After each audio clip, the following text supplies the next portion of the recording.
স্ত্রী স্বামীকে তালাক দিতে পারে না। স্ত্রী যদি হাজারো বার তালাক তালাক বলে জিকির করে, তারপরেও কোনো স্বামী তালাক হবে না।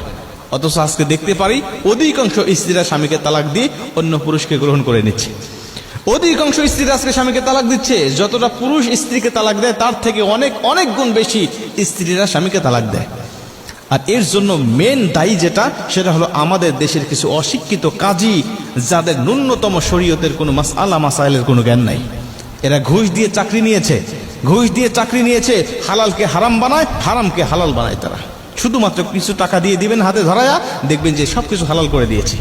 শরীয়তের নিয়ম অনুযায়ী তালাক হয়ে গেছে, তালাক হয়ে যাওয়ার পরে আবারও ওই সমস্ত কাজীরা একত্রিত করে তাদেরকে জোড়া লাগিয়ে দিচ্ছে, আবারও সংসারের বৈধতা দিয়ে দিচ্ছে। এভাবে আজকে হাজারো সন্তান অবৈধভাবে জন্ম হচ্ছে আমাদের সমাজে। একটা স্ত্রী যদি স্বামীকে তালাক দেয়, তালাক হবে না। আর এভাবে যখন কোন স্ত্রী স্বামীকে তালাক দিয়ে অন্য পুরুষকে গ্রহণ করে নেয়, কারণ আজকে স্ত্রীরা তালাক দেয় শুধুমাত্র যেটা মেইন কারণ, সেটা হলো অন্য পুরুষকে ভালো লাগার কারণে। আবার কিছু স্ত্রী আছে মায়ের কথায়, বোনের কথায়, ভাবিদের কথায় প্রলোভনে পড়ে তাদের ধোকায় বোকা হয়ে অধিকাংশ স্ত্রীরা স্বামীকে তালাক দিয়ে চলে যাচ্ছে। মা বাবার বাড়ির কথা শুনে অধিকাংশ স্ত্রীরা তালাক দিচ্ছে আজকে। প্রিয় ভাইরা আমার, লক্ষ্য করেন, কোন স্ত্রী যদি স্বামীকে তালাক দিয়ে অন্য স্বামীকে গ্রহণ করে নেয়, আগের স্বামীর সাথে তো তালাক হয় নাই তার, কারণ স্ত্রী তালাক দিলে তালাক হয় না।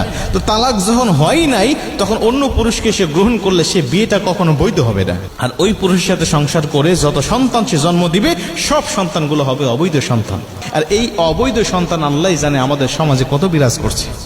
এভাবে দেখবেন যে আবার কিছু বিয়ে আছে, দেখবেন যে স্বামী স্ত্রীর তালাক হয়ে গেছে, শরীয়ত সম্মতভাবে তালাক হয়ে গেছে। তালাক হয়ে যাওয়ার পরে স্ত্রীর উপরে যে 3 মাস 10 দিন 13 দিন যে ইদ্যত পালন করতে হয়, এই ইদ্যত পালন করার মতো ধৈর্যশীল নারী আমাদের সমাজে পাওয়া যায় না। তালাক হয়ে গেছে 7 দিনের মাথায়, 15 দিন 20 দিনের মাথায় দেখবেন যে আবার অন্য জায়গায় বিয়ে হয়ে গেছে, ওখান থেকে দেখবেন যে আবার সন্তান জন্ম নিচ্ছে।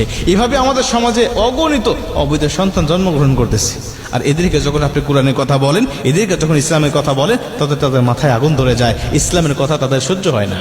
প্রিয় ভাইরা আমার, লক্ষ্য করেন, এখন অনেকে বলতে পারেন, হুজুর কাবির নামার 18 নম্বর কলমের মধ্যে আছে যে স্ত্রী স্বামীকে তালাক দিতে পারবে। ভাই, ওই 18 নম্বর কলমের মধ্যে যেটা আছে এটা ইসলামেরই নিয়ম।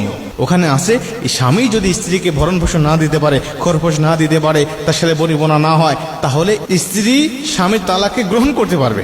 মানে স্বামী স্ত্রীকে আগে অনুমতি দিয়ে দিবে, দেখো আমি যদি তোমার হকগুলো আদায় না করি, খরপোশ না দিতে পারি, তোমাকে শারীরিক মানসিক কোনো চাহিদা যদি পূর্ণ না করতে পারি, তাহলে তুমি ইচ্ছা করলে তুমি আমার তালাক গ্রহণ করতে পারো। এই বৈধতা যদি স্বামী স্ত্রীকে দিয়ে রাখে, তাহলে স্ত্রী তখন বলবে যে দেখো তুমি যে আমাকে অনুমতি দিয়েছিলে, তুমি যে আমাকে গ্রহণ করার ক্ষমতা দিয়েছিলে, আমি এখন তোমার সেই তালাকটা আমি গ্রহণ করে নিলাম।